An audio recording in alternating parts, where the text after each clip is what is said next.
L'ego. Ce sujet en hype dans le monde du développement personnel et de la spiritualité. Mais l'ego, c'est qui? C'est quoi? Qui est-il vraiment? Est-il vraiment l'ennemi? Pourquoi tout le monde veut le tuer et s'en débarrasser? Si vous souhaitez avoir une réponse à toutes ces questions, keep watching.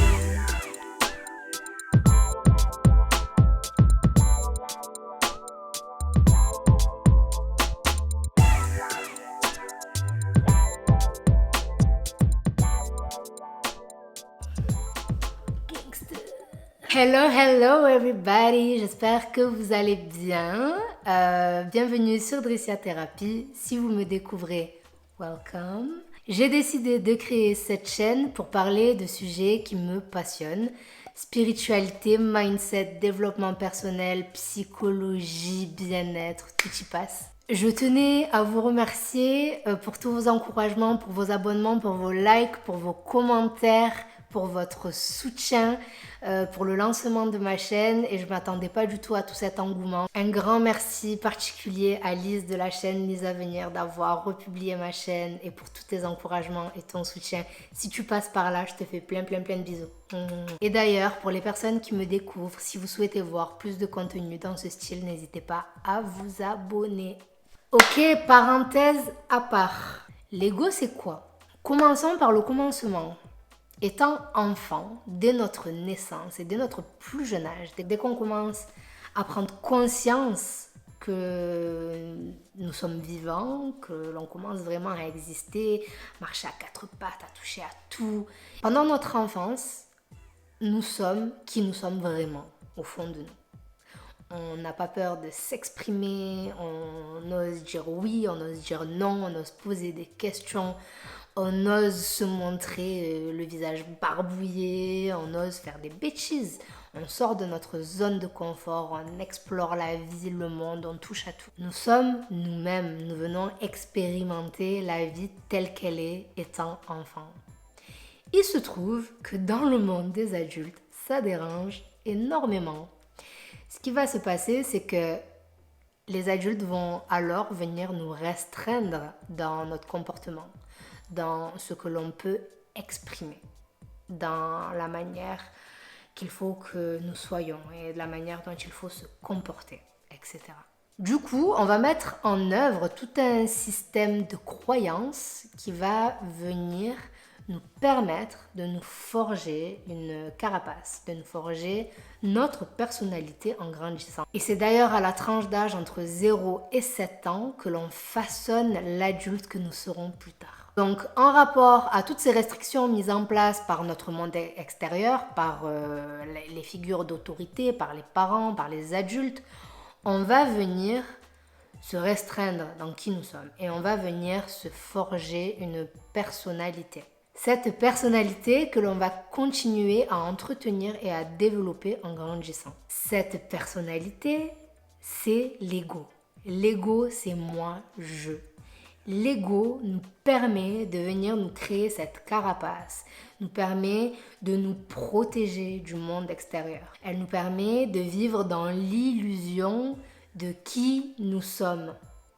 Vous verrez par la suite que ce n'est pas qui nous sommes vraiment, parce que l'ego vient mettre en place des stratagèmes pour nous protéger, car il a peur de souffrir. Le plus grand désir de l'ego, son but ultime, c'est d'exister, c'est de survivre, c'est d'avoir raison et c'est de rester dans sa zone de confort. Il veut maîtriser, non, il veut contrôler ce qu'il connaît. Il ne veut rien savoir d'autre. Il veut toujours avoir raison. D'après Eckhart Tolle, l'ego va venir nous créer un monde illusoire. En fait, l'ego vient nous mettre un voile devant les yeux. Il vient nous anesthésier un peu de la réalité pour nous conforter dans ce que nous vivons, dans qui nous sommes. L'ego a aussi tendance à se positionner ou en victime ou justement en être supérieur. On va d'ailleurs parler de complexe d'infériorité ou de complexe de supériorité. Les personnes qui ne sont pas trop familières avec l'ego ont tendance à croire que l'ego vient uniquement toucher les personnes qui se sentent très supérieures, très imbues de leur personne, Alors que ce n'est pas le cas. L'ego vient également impacter les personnes qui n'ont pas confiance en elles. On en revient encore une fois à la notion de légitimité. L'ego va venir les personnes qui ne se sentent pas légitimes, qui vont venir énormément se comparer aux autres et vont se sentir inférieures et donc se positionner constamment en tant que victime et vont pointer du doigt. Donc ça va toujours être la faute des autres. De l'autre côté, les personnes qui vont avoir un complexe de supériorité vont justement faire le contraire. Elles vont venir se placer en héros, en figure autoritaire, en personne qui a toujours raison, qui est meilleure que les autres, qu'il faut toujours écouter, c'est sa voix, pas celle des autres. Enfin, une personne qui a du mal à se remettre en question. Et en général, ce sont des personnes qui sont également énormément attachées au matériel, où elles vont venir se sentir exister par le matériel. L'ego peut se manifester de bien d'autres formes, mais pour le but de la vidéo, je vais simplifier avec ces deux cas de figure. Dépeint comme ça, je peux comprendre qu'on puisse vouloir tuer l'ego. Qui est vraiment l'ego et que cherche-t-il à faire? L'ego, au fond, il cherche à nous protéger. Comme on l'a vu dans la vidéo sur les 5 blessures, il vient créer ces masques pour nous protéger de certaines souffrances. Et ça revient encore une fois à ce qu'on a vécu dans l'enfance avec nos parents et toutes ces souffrances qui sont réactivées par la suite à l'âge adulte. Du coup, l'intention au final de l'ego, elle est bonne, elle n'est pas mauvaise. Donc, faut-il vraiment le tuer? Déjà, avant de vouloir le tuer et de répondre à cette question, j'ai envie de vous dire, il faut prendre conscience de qui il est, de comment est-ce qu'il s'exprime en nous. Et ça va être très important parce que comment voulez-vous être en paix avec vous-même et avec votre ego, justement, si vous ne savez même pas à quoi il ressemble, à qui il ressemble, qui il est, etc. Ce que je vous invite à faire, c'est d'observer vos pensées. On va avoir à peu près 70 000 pensées par jour, il me semble. On ne cesse jamais de penser. Notre cerveau ne s'arrête jamais. Et en fait, cette petite voix que l'on entend derrière, ça va être notre ego. Et en fait, il faut bien savoir faire la différence. C'est pour ça qu'il est très très très important d'avoir des moments de calme, de paix, pour pouvoir reconnaître les différentes voix que l'on a à l'intérieur de nous. Ça peut sembler très schizo, cette histoire. On est plusieurs dans ma tête, mais pas que dans la mienne. Je vous rassure, dans la vôtre aussi. En fait, ce sont les différentes facettes de notre identité. J'aime penser qu'à l'intérieur de nous, il y a notre âme, il y a l'ego et il y a notre enfant intérieur.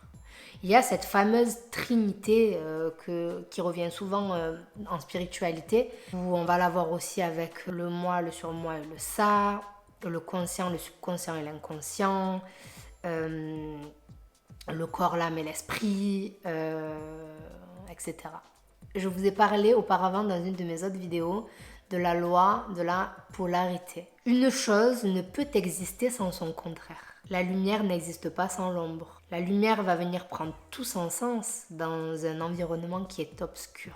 La manière dont je le vois, c'est qu'à l'intérieur de nous-mêmes, il y a cette trinité que je viens d'expliquer, avec en haut du triangle notre âme qui chapeaute le tout, qui représente le tout.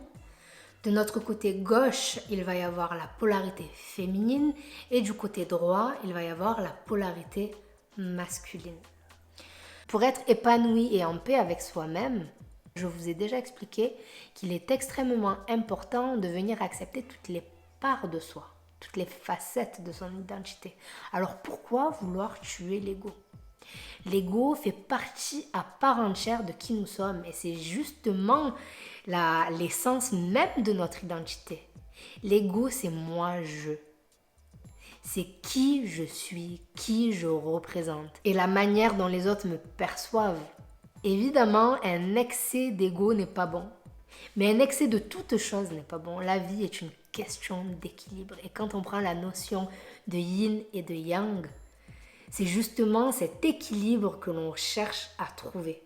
Au lieu de vouloir tuer l'ego, je vous inviterai donc à vous réconcilier avec lui. Tout le monde a un ego. Et même les personnes qui sont beaucoup dans la spiritualité, on va même venir parler d'ego spirituel, vont faire preuve de réaction égotique. Et c'est justement quand on s'entend dire ah ouais, non, c'est bon, moi je me suis réconciliée avec mon ego, tout va bien dans ma vie, j'ai plus le travail sur moi-même, il est terminé. C'est l'ego qui parle. Parce que comme je vous le dis dans toutes les vidéos, une introspection et un travail sur soi, c'est le travail de toute une vie. Une guérison, c'est le travail de toute une vie. Et l'ego, il viendra toujours pointer le bout de son nez. Mais le truc, c'est que au plus on va l'apprivoiser, au plus on va le maîtriser, donc à l'opposé de contrôler, bon, pas à l'opposé, mais ça ressemble au contrôle, mais c'est pas du contrôle, c'est de la maîtrise, parce qu'on est dans l'acceptation de cet ego. Plus on va l'accueillir, l'accepter, parce que comme je l'ai dit, c'est l'essence de notre identité. Et d'ailleurs, en astrologie, la maison 1, c'est la maison de l'ego, c'est la maison du moi-je, c'est le signe du bélier. Je sais de quoi je parle du coup avec l'ego, et j'étais quelqu'un, et je suis toujours une personne qui est beaucoup dans l'ego, et je marche beaucoup à l'ego pour être honnête. J'ai appris à parler à mon ego. Ça peut sembler un peu perché, mais c'est ça en fait. Tout à l'heure, je vous disais, il faut observer ses pensées. Il faut observer ses pensées et reconnaître l'ego. Et en fait, avec le recul et avec l'expérience, je me suis rendu compte que mon ego a une voix différente que celle de mon âme. Mon ego, typiquement, il va avoir cette petite intonation insupportable quand il s'exprime.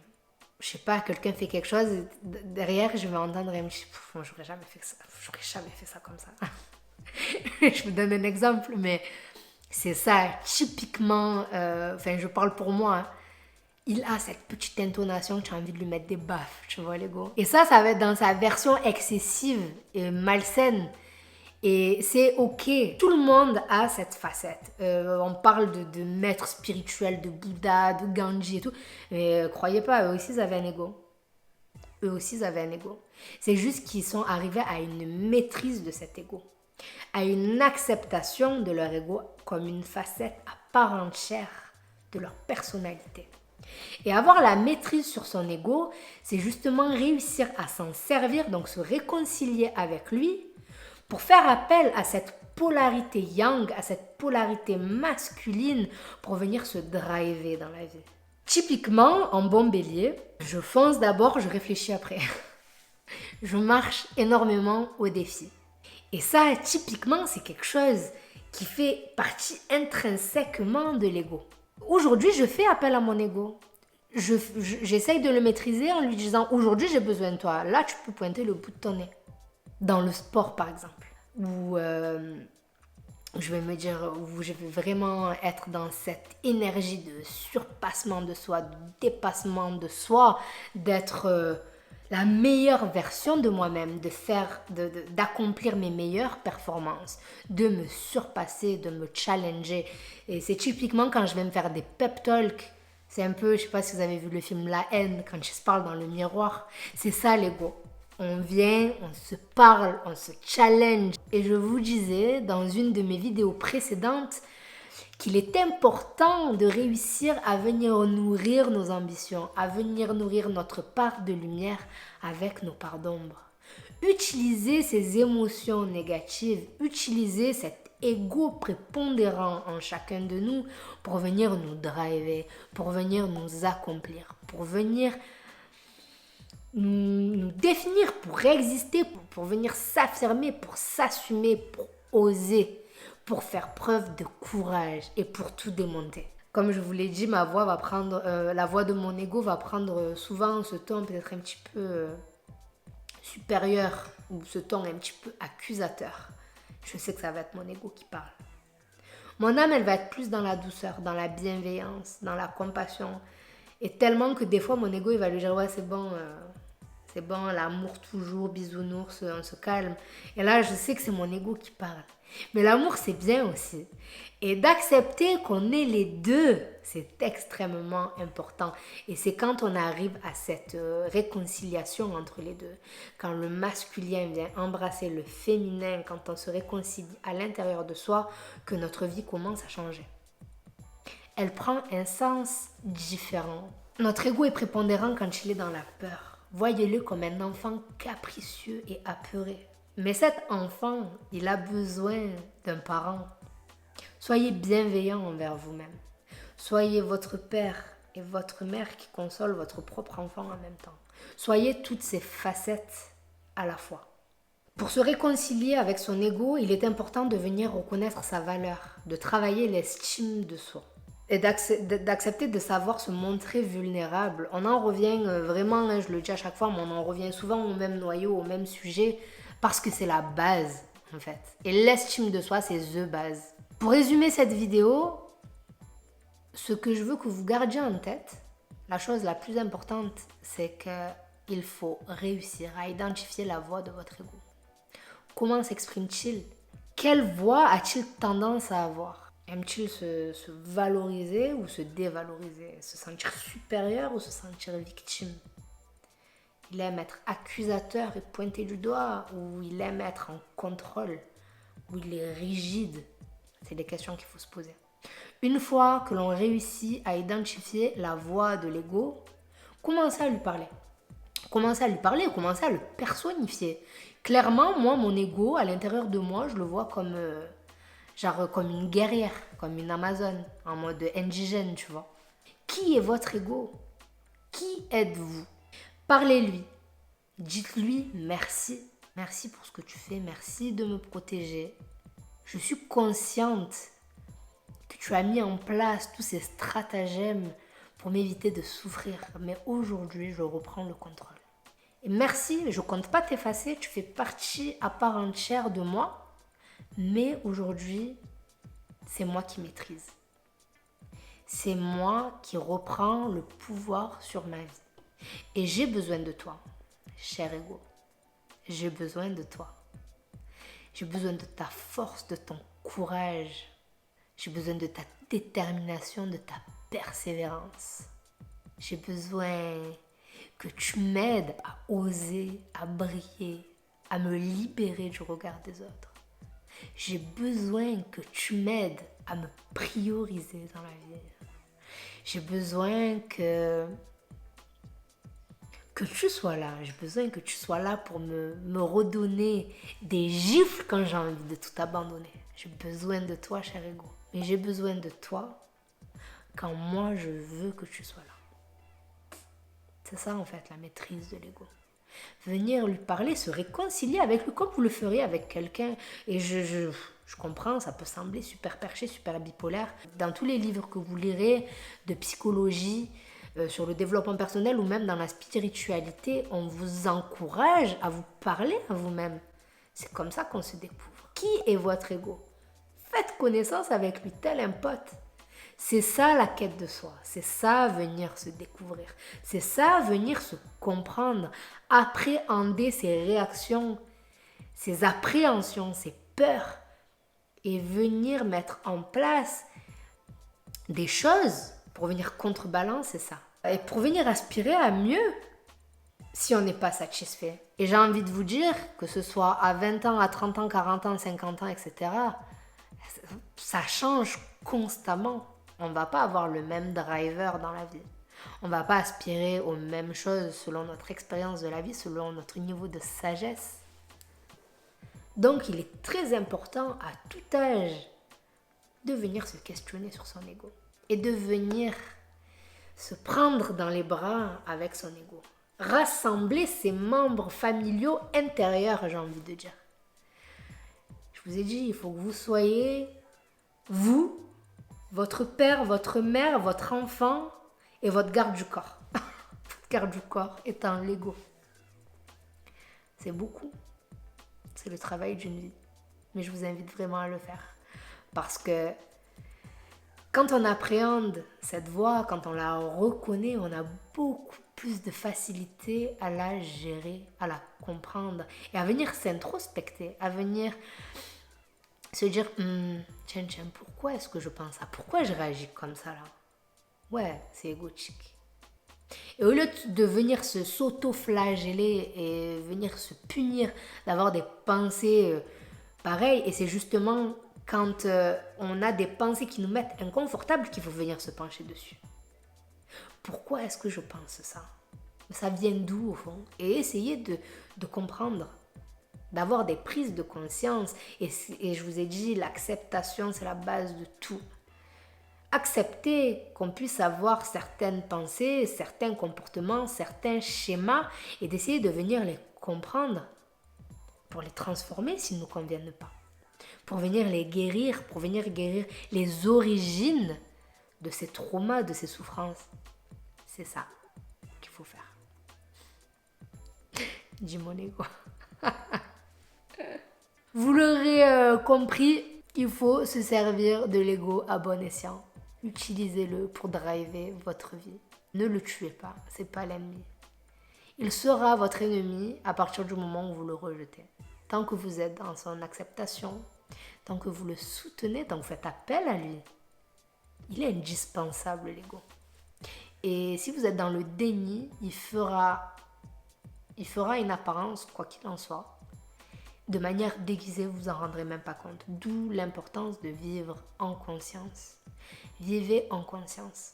Sachez prendre des moments pour vous, des moments de calme, pour avoir cette paix intérieure. Et quand on est en paix comme ça, et moi je sais que j'aime beaucoup faire de la méditation, et typiquement la méditation va nous permettre de venir observer nos pensées. Et avant, j'arrivais pas à méditer parce que j'avais 6 millions de pensées en même temps, et au lieu de me focaliser sur rien, qui est très difficile à faire et qui est quasi impossible à faire, on aura toujours des petites pensées.